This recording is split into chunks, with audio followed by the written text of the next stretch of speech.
Several other Mesa police officers responded to the emergency call. When police arrived at the hotel, they ordered Mr. Shaver and Mrs. Portillo to exit the room. 6 officers in the hotel corridor pointed weapons at them and gave them orders for several minutes with frequent warnings that failing to comply with them would get them shot.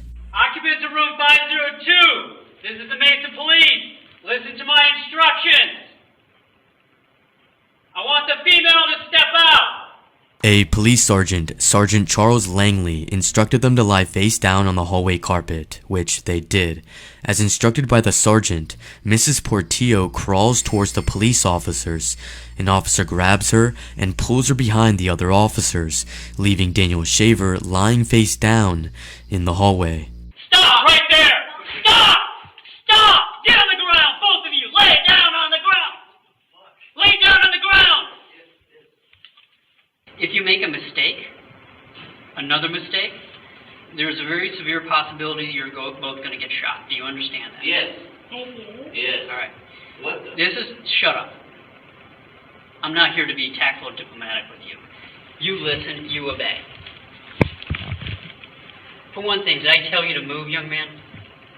Did I tell you to Yes, sir. Yes, put sir. both Yes, your sir. hands, Yes, sir. Yes, sir. put both your hands on the top of your head and interlace your fingers. Take your feet and cross your left foot over your right foot. Young man, you're not to move. You're to put your eyes down and look down at the carpet. You're to keep your fingers interlaced behind your head. You're to keep your feet crossed. If you move, we're going to consider that a threat, and we are going to deal with it, and you may not survive it. Do you understand me? Yes, sir. Young lady, shut up and listen. All right? You are to keep your feet crossed. Take both of your hands, put them flat in front of you. You are to push yourself up to a kneeling position. Kneeling position. Now, put both your hands in the air. Okay, crawl towards us. I'm so sorry.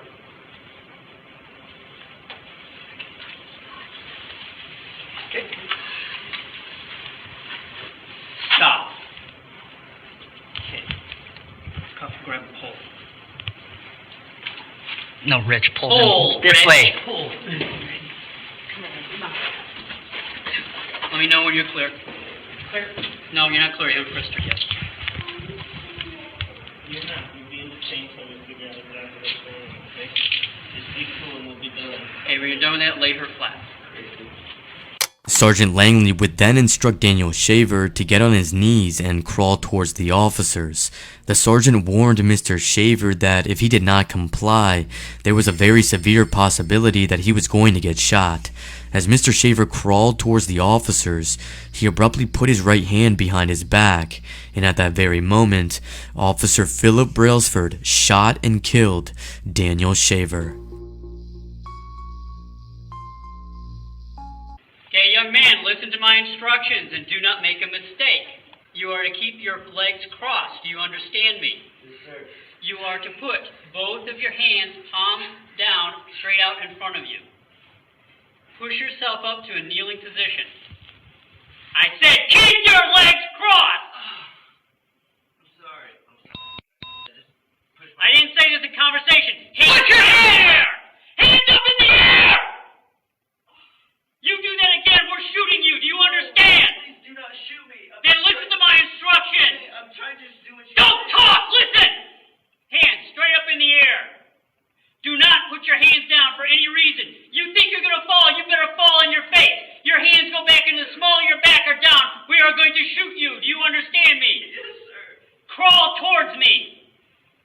Crawl towards me! Yes, sir. Don't go!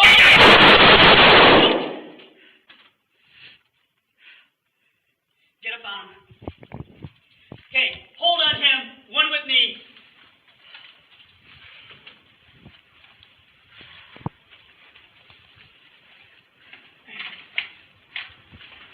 Key card, key card. Key card. Sam A1998.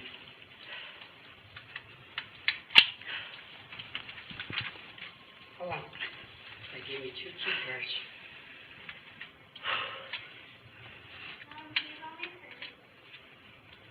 Stay quiet. here.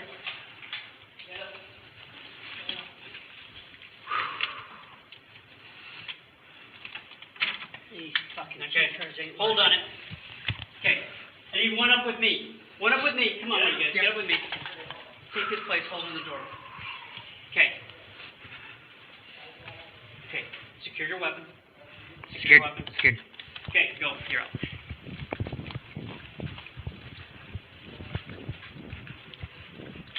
Sam, anyone?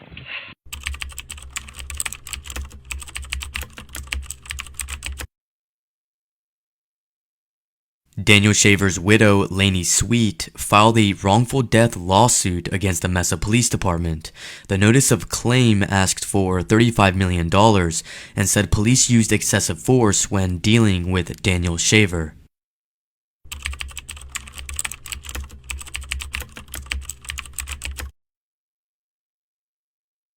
In early March of 2016, the Maricopa County Attorney's Office announced it would pursue second-degree murder charges against Philip Brailsford in relation to the incident. According to a statement by the county attorney, quote, "After carefully reviewing the relevant facts and circumstances, we have determined that the use of deadly physical force was not justified in this instance," end quote. Brand new details just coming in on that case we brought you at the top of our newscast. A Mesa police officer charged with second-degree murder for a shooting back in January. And this statement just coming in from his family on behalf of her two young daughters. The victim, Lainey Sweet, wants everyone to know her husband, Daniel Shaver, was a wonderful and devoted husband and father. He was a kind, loving, and peaceful human being. His tragic and senseless murder has caused irreparable devastation to all their lives. Today's announcement of second-degree murder charges against Mesa Police Officer Brailsford is the first step towards justice for Daniel and his family. We commend Maricopa County Attorney Bill Montgomery for his decision to bring these criminal charges, and we fully expect justice will be served. Philip Brailsford pleaded not guilty.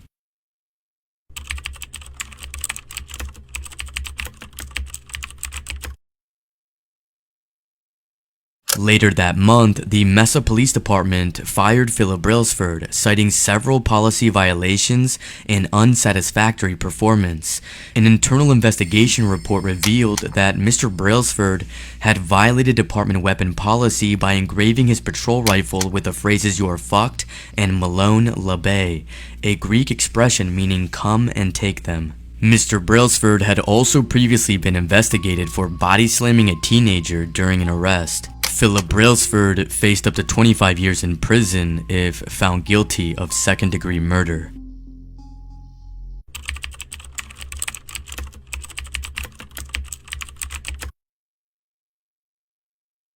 Good morning, sir. Good morning. Would you tell us your name, please? My name is Detective Paul Sipe, S-I-P-E. Detective Paul Sipe was the one who headed the investigation into the Daniel Shaver shooting.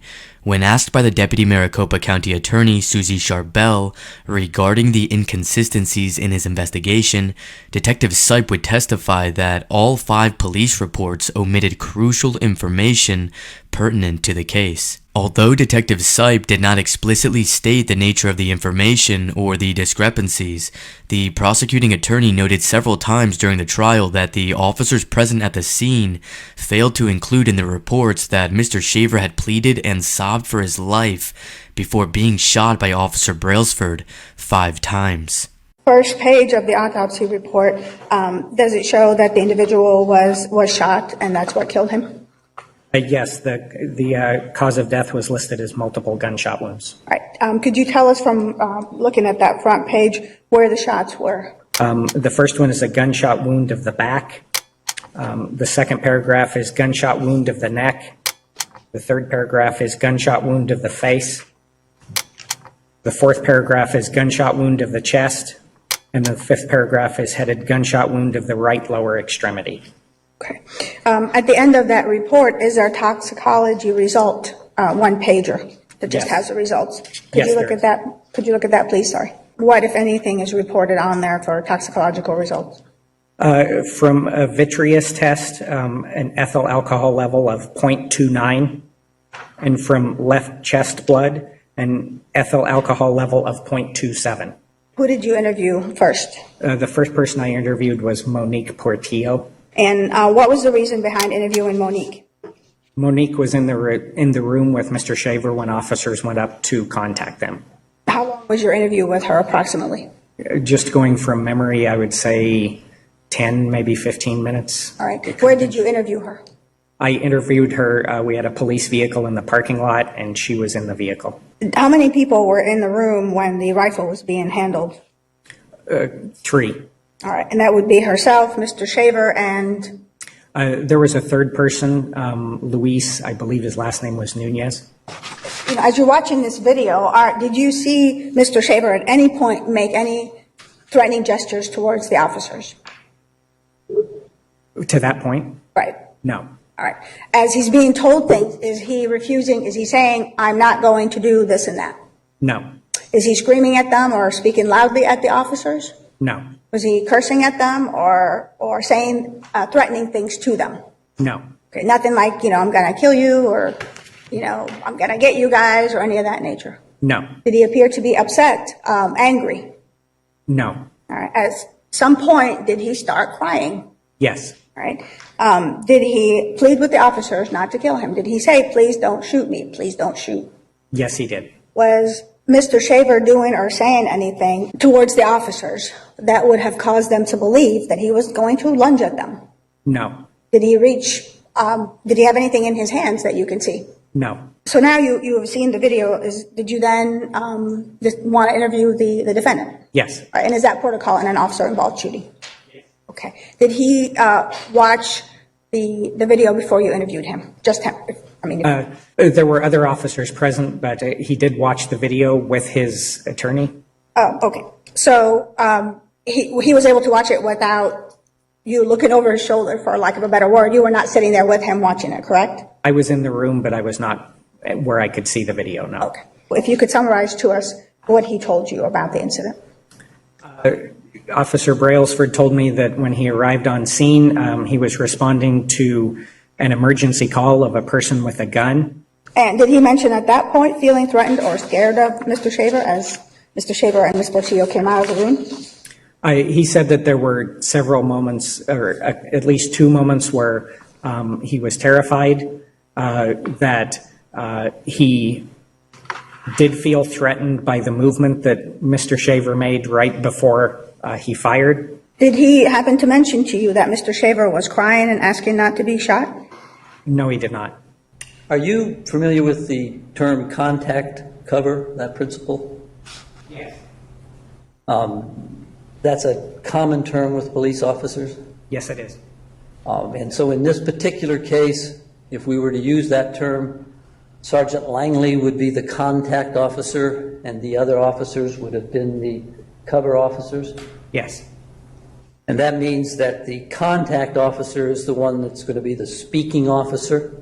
That's correct. And if you view the video, it's pretty clear that that was Sergeant Langley, because at times he speaks very loudly. Yes. And the other officers are the cover officers. That's correct. And that was the duty of Officer Brailsford. Yes. And the duty of cover officers is to provide cover. One of the duties of a cover officer is to provide cover for the team. That's correct. In other words, he's there to protect himself and the other officers. Yes. And he's also there to protect the public. Yes. In this particular case, they were there with the known information that there was a suspect in room 502 with a rifle. Yes. It turns out later that it is an air rifle, and people may think that that may be innocuous, but whether it is or it isn't, they don't know that, correct? That's correct. All they know is a suspect in a room with a rifle. Yes. And officers generally think where there's one gun, there are other guns, right? Yes. And where there's a rifle, there are probably handguns, right? Yes. That's what you are taught. That's correct. And if you don't think that way, you end up sorry, right? Yes. When you were asked about the protocol, about how suspects are asked to approach, are there different ways to have a suspect approach when there's officers there ordering them to approach? Yes. Could you give us one of those examples?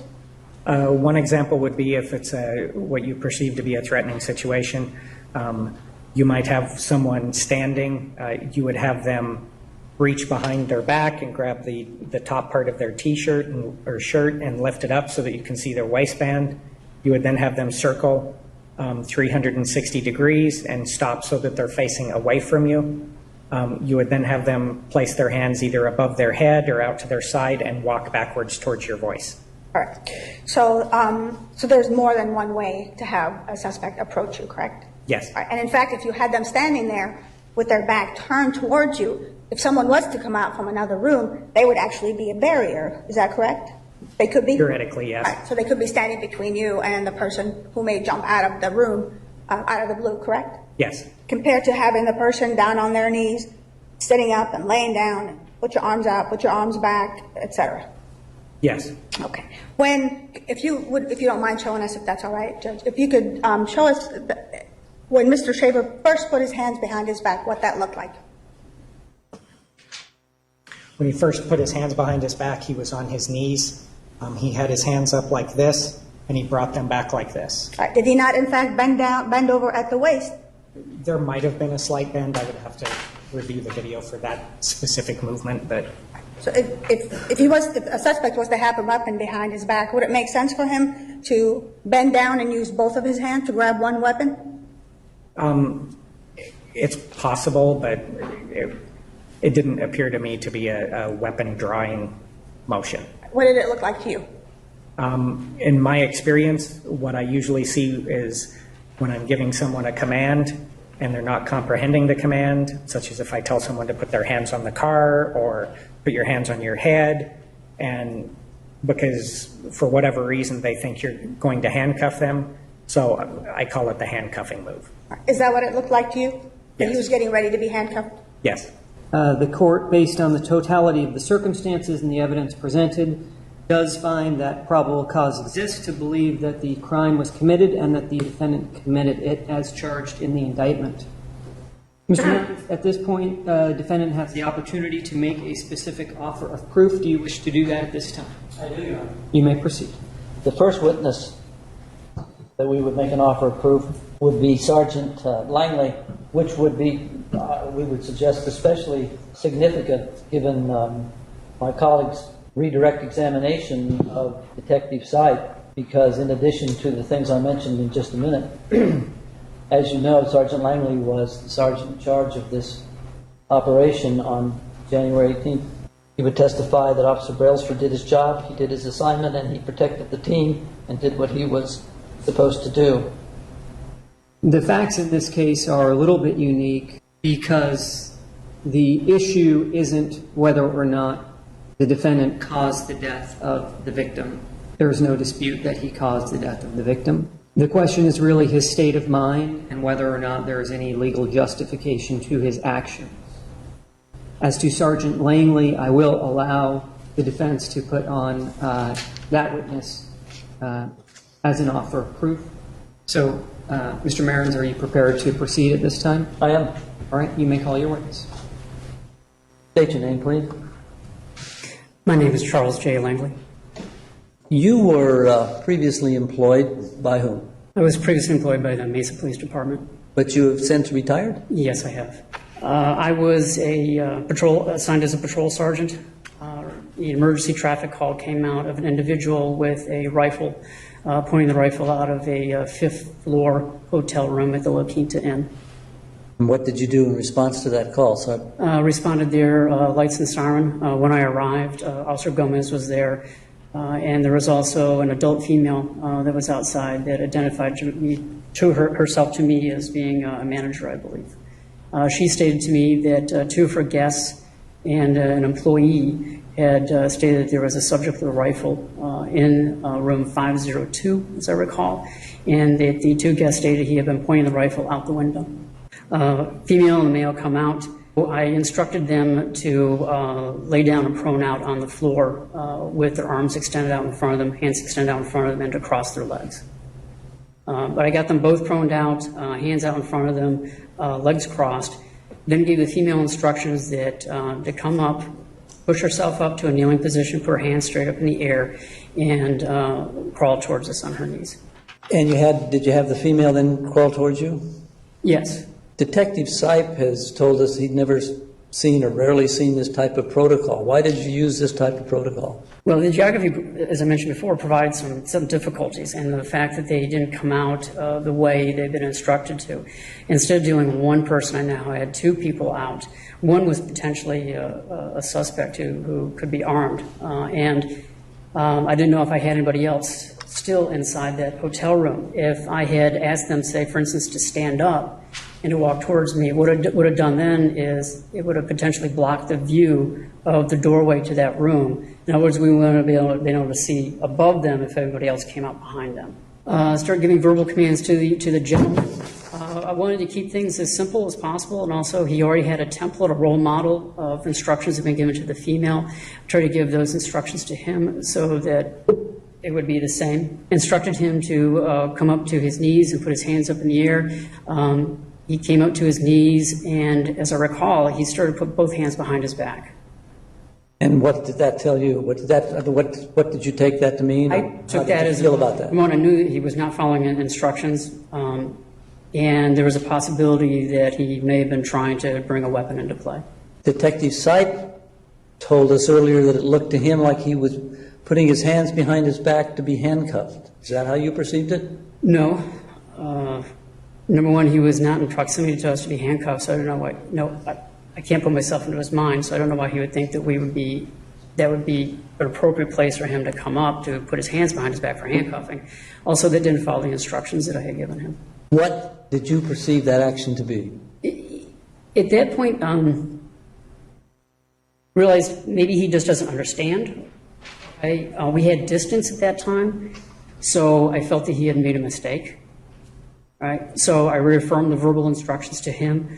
As I recall, he understood. Told him that he was to keep his hands up in the air and start crawling towards us. And what happened next? He started crawling towards us, and he's crawling towards us. We're watching him. Officer Brailsford was in a kneeling position directly to my front. Officer Elmore was to my left on the north side. As the gentleman crawled towards us, he comes up and he abruptly starts putting his right hand behind him, almost like in what I thought was a drawing position, like he was drawing a weapon. And what did you do? At that time, my instinct was, it just reverberated in my brain. I said, I was thinking. I'm sorry, what? It was instinct, just experience, training. I looked at him and I just thought, gun. I remember that at that point, I thought that we were going to get shot. I thought I was going to get shot. I thought, I was yelling at him. I had my rifle, pistol grip for my rifle was in my right hand. Barrel was pointed down because I was directly behind Officer Brailsford, who was kneeling. I'm thinking to myself, gun. I'm starting to yell. My thumb is on the selector switch of my rifle, and I'm starting to pull my rifle up and manipulate the selector switch when I realized, and this is all happening, I guess, in thousandths of a second, that I can't make the shot because Officer Brailsford is directly in front of me. Mesa Police Sergeant Charles Langley, the officer who was in charge of the team who confronted Daniel Shaver and had been yelling out the conflicting commands, also testified that he would have shot Mr. Shaver too if it weren't for Philip Brailsford being in front of him. Mr. Langley continued that if he had fired his rifle, he would have seriously injured or killed Mr. Brailsford. He said that he was worried Mr. Shaver had been reaching for a gun when he put his hands behind his back and later raised his right hand. Officer Brailsford is kneeling in front of me. In order to make the shot, I'd have to bring up my barrel up over his head, lean forward and punch forward, get my barrel past his head so that if he did come up, I didn't shoot him in the back of the head. Also, I have a short-barreled rifle, and at that proximity, just the muzzle blast could have killed or seriously injured him. So I couldn't make the shot. And is that the only reason you didn't? Yes, otherwise I would have shot. Officer Brailsford engages him. The gentleman goes down. At that time, knew that the gentleman was down. I still had a hallway that the team had to clear and a room that I wanted to move on and see if we could at least secure the doorway of that. Is what Officer Brailsford did appropriate? I believed at the time, and I believe now, that he was protecting the team. I mean, that was his job, was to make sure that we weren't killed or seriously injured.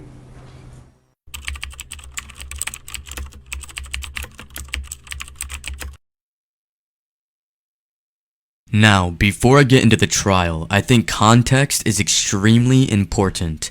During this time, the contents of the body camera footage that you just saw had only been described to the public before when Philip Brailsford was first charged, but the video itself was withheld from the public throughout the proceedings of this case. Just something to keep in mind, because I'll be coming back to this. Philip Brailsford would eventually take the stand in his own defense and explained why he shot Daniel Shaver. According to Mr. Brailsford, from his point of view, it looked like Daniel Shaver was reaching for a weapon while he was on his knees crawling toward Mesa police in that hotel hallway. During further testimony, Mr. Brailsford would say, quote, "If this situation happened exactly as it did that time, I would have done the same thing. I believed 100% that he was reaching for a gun." Thank you, Judge. Mr. Brailsford, you have testified as a police officer before, correct? I have. How many times have you done that? I don't know an exact number now. Right, one time, 2 times, 3 times? Several times. More than 5, less than 10? I'm not sure, man. I'm noticing you're having some trouble with your memory. Do you always have problems remembering things? Now, your testimony yesterday was that this particular call was a very high-stress situation, correct? Yes, ma'am. Right. And it was considered, or you considered it, a high-threat level, correct? That is correct. Right. Now, your fellow officers, though, were cracking jokes about barking like a dog. Were they not during this threat call there? I believe I remember hearing that, but I didn't think it was funny and I didn't laugh. I certainly didn't make the joke. You said yesterday that you have not talked to your dad about what happened that night, correct? What do you mean now?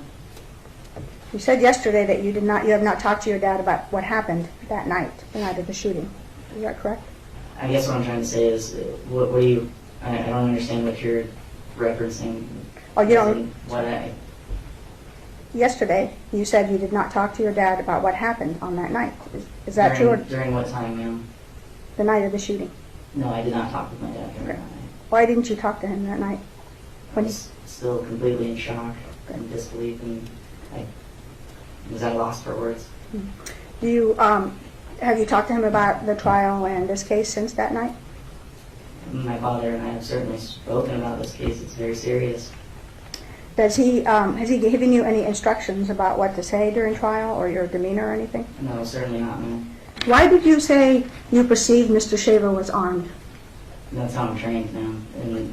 In a gun call, in a situation as this, I have to presume he's armed until I can physically prove otherwise. Okay. And you are trained that if you perceive someone is armed on a call like that and they move their elbow, then your training, your testimony is that your training allows you to fire at that person, correct? It all depends on the totality of the circumstance. Great. Could you explain to us the totality of the circumstances in this case that caused you to fire? Absolutely, ma'am. It started right from the beginning, receiving the emergency call, having many officers respond to the scene of La Quinta where there was a man with a gun in an elevated location, in a highly populated location. And from there, Sergeant Langley formed an immediate action team at that point. We wouldn't just form something like that if it was simply someone smoking marijuana in their hotel room. It was a very serious situation. It was potentially an active shooter. Okay. That's the totality of the circumstances? That's part of it. Okay. What's the rest of it? If you'd like me to proceed through the rest of what happened, I can tell you exactly that. Oh, no, I'm not asking you what happened. What I'm asking is you mentioned the word totality of the circumstances 5-6 different times yesterday, right? Yes, ma'am. Okay. So what are the totality of the circumstances that caused you to fire? Let me give you an example. Yesterday, Mr. Jacobs mentioned what a totality of the circumstance he trains you guys on, right? Yes. It's the pertinent objective facts. Yes. Where's the pertinent objective facts in this case? The pertinent objective facts are that we're responding to the scene of a man with a gun. That's the only fact that you think is pertinent. There's many facts that happen now. Like what? He reached behind his back when he wasn't supposed to several times. He was ordered by Sergeant Langley and warned what would happen if he did reach behind his back. Moments before the actual shooting, he was asked if he was drunk, to which he replied that he wasn't. He was asked on multiple occasions if he understood Sergeant Langley's commands, and he replied that he did. Do you, in the 2 years you worked with the Mesa Police Department, did you have the opportunity to interact with people who are intoxicated? Yes. Okay. And do they normally tell you the truth about the fact that they're intoxicated? Not all the time. Could you explain to us how there was an imminent threat from Daniel when you didn't see or know for sure if he had a gun? So based on the totality of the circumstances, the reason why we're going to the call in the first place, we have a man with a gun in an elevated position. We have to secure the scene. We have to make things safe. Okay, so my question was, how was there an imminent threat, meaning the moment before an assault occurs from Daniel when you didn't see or know if he had a gun? When Mr. Shaver was reaching towards his waistline, which appeared to me reaching for a gun, that is the imminent use of force, of deadly force. When you were in the hallway that night, the hallway where this occurred, and you were shown some pictures of the camera that was attached to the right side of your eyepiece. Yes. Was your actual vision of what you're seeing a little bit different than the eyepiece? Yes, so as we know, the camera is mounted on the bridge of my glasses to the right, so the camera is only going to be able to see whatever field of vision that the camera has, as wide as the lens goes.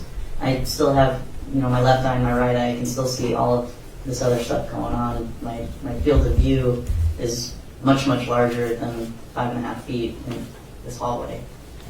Philip Brailsford's defense team begins its case by suggesting that the body cam footage was not accurately portraying the complete hallway because it was not positioned in the center of his chest.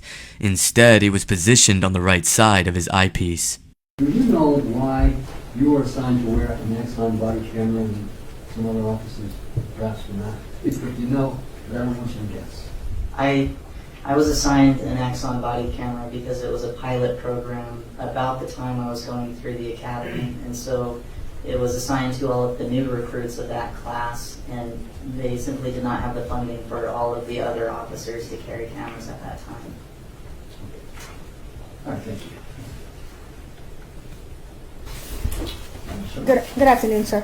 Good afternoon. Would you state your name or introduce yourself to the jury and spell your last name for us? Timothy T. Williams, Jr., Timothy, Williams, Williams. And what do you do for a living, Mr. Williams? Timothy Williams takes the stand for the prosecution. He is identified as a police procedure and use of force expert. And so are the officers taught that during the training, is that the objective is usually to de-escalate a situation? You get that from the academy until the day you retire through continuing education. De-escalation is the mantra of dealing with these types of situations. De-escalation tactics is an essential tool for all police officers and is often portrayed as a singular answer to reducing police use of force. De-escalation is particularly applicable to persons in crisis situations with limited risks. This question alone raises a significant issue as it underscores the failure of the Mesa police officers to engage in de-escalation tactics during their response to the call, ultimately leading to a tragic outcome. Let's say, for instance, in one of the simulations, you have a person who pops up who has a gun up to their side, like in their hand, but dangling towards their leg.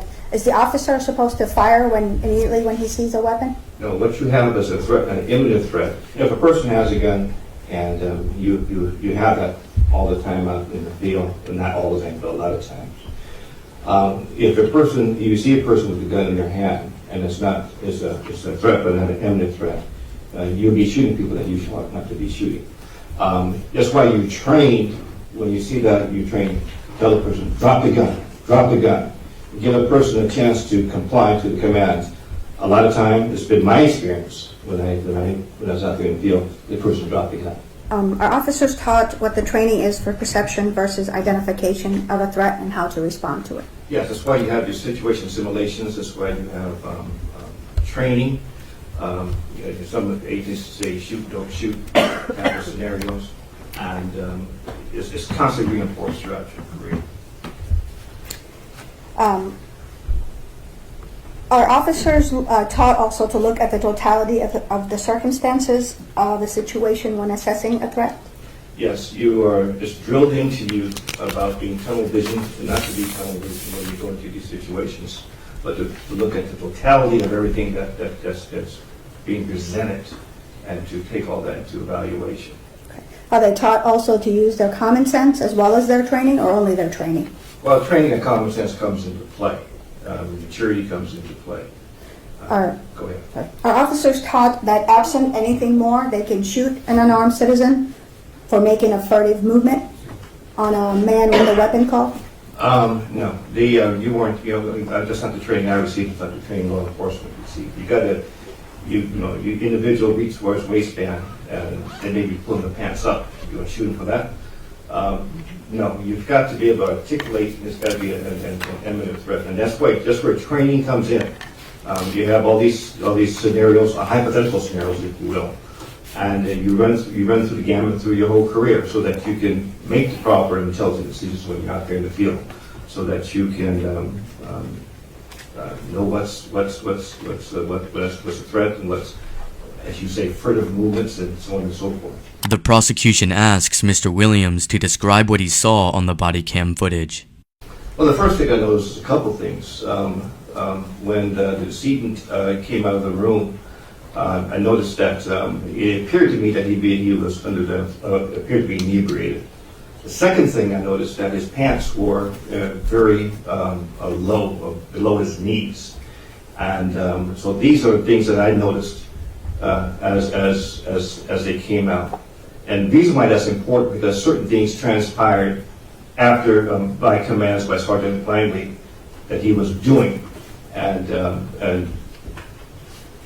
that was important as to what additional observations that could be made as the situation continued. What was it about, you called him the decedent, but what was it about Mr. Shaver that made you believe that he was inebriated as soon as he came out of the room? And again, it's my background education experience. I've seen a lot of this before, and doing this up and going on 44 years, I think I have a little expertise in that area. It's just the coordination wasn't as sharp as a person who was not under the influence or inebriated. And when he was even doing what he was asked to do, it was he was responding, but it wasn't as though a person that was sober doing it. Jury could decide whether a former Mesa cop should go to prison for murder. The 12 men and women got the case tonight after those closing arguments. Philip Brailsford was on duty when he shot and killed Daniel Shaver. It happened in a Mesa hotel in 2016. On the stand, Brailsford said Shaver appeared to reach for a gun, but the prosecutor told the jury that threat was overblown.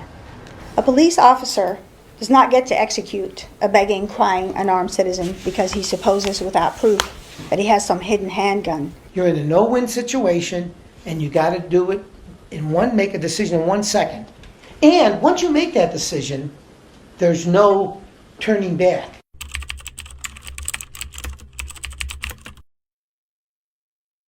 The jury duly impaneled and sworn in the above entitled action, and upon our oaths, do find the defendant Philip Mitchell Brailsford on the charge of count 1, second-degree murder, not guilty. After a 6-week trial, a jury found Philip Brailsford not guilty of second-degree murder and also found him not guilty of a lesser charge of reckless manslaughter.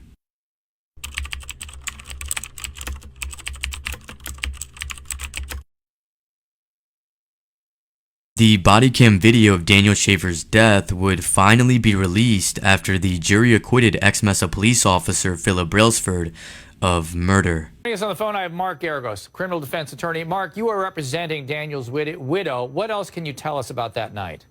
I can tell you that based on the transcript of the audio, that the Daniel, prior to being assassinated, because there's no other term for it, was pleading for his life. Please don't kill me. Please don't kill me. He was on the ground. He had his arms out in front of him, pleading, crying, and next thing you know, as he's apparently, one officer says, trying to pull up his pants because they've got him crawling on the ground, he's shot in the back of the neck, through the heart, through the arm, through the leg, 5 times with an AR-15 that's inscribed with some rather rude language in it. Nobody else fired, just the one officer, the one who's now charged with murder, who's been held to answer. I attended his preliminary hearing last week and listened to it, and it's very difficult to listen to. My belief is that the reason that you don't see anything on this tape is because if you did see what happened, you'd realize, and I think it's fair to say the reason that the district attorney charged murder in this case is that there was absolutely no provocation whatsoever. Did you see the video that I posted of the guy that got gunned down the I can't hallway in watch Arizona? it. Dude, I did Can't see watch that. it. So horrific. Unbelievable. It's murder. It was murder. And also, why do you have to crawl across the fucking floor? How Because about you they- put your hands over your head and we come over and cuff you? Because they wanted to clear the room. He was near the room. They didn't want him to be too close to the room. The room was slightly around the corner. But the way the guy escalated it, was playing a game of Simon Says with them, and then gunned this guy down. Shut the fuck up! Like, yeah. What are you doing? I will fucking shoot you. Yeah. And then did shoot him for just reaching back to grab his pants as his pants were falling down as he was crawling. Yeah. I mean, he would in no way looked like he was doing something dangerous. But the most fucking disturbing thing was how many people in the comments after I posted that video on Twitter were saying, that he didn't comply. They were like saying, clean kill.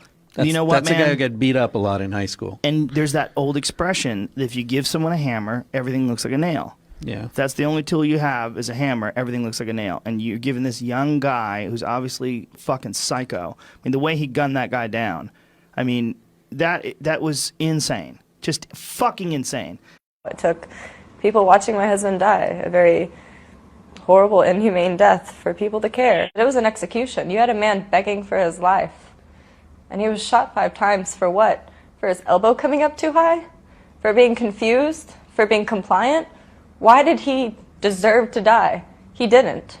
Just don't understand how anybody could watch that video and then say not guilty, that this is justified, that Daniel deserved this, and that Philip Brailsford doesn't deserve to be held accountable for his actions. The jury that acquitted Philip Brailsford did not hear about the 2 words that were on his dust cover because the judge excluded that evidence. Mr. Brailsford shot Mr. Shaver with a personal AR-15 rifle, which he was allowed to use, according to police reports. And as I mentioned previously, the gun was inscribed with the phrase, "You're fucked." The inscription on the gun was a violation of department policy, which was one of the reasons Mr. Brailsford was fired. Now for Charles Langley, like I said before, he was the one shouting the conflicting commands and escalating the situation in the video footage. And while looking into Mr. Langley's past, according to news reports, he was disciplined back in 2010 for bad behavior. Internal Affairs reprimanded him for personal behavior, conduct, and attitude towards coworkers and superiors, defaming or discrediting coworkers, and most significantly, failure to lead subordinates consistent with the mission and vision of the Mesa Police Department. This, according to police documents. He was ordered to improve his work ethic and required to take training courses, and if he did not get better, he was threatened with termination. Charles Langley retired in April of 2016, just 4 months after Daniel Shaver's death, and then abruptly moved to the Philippines.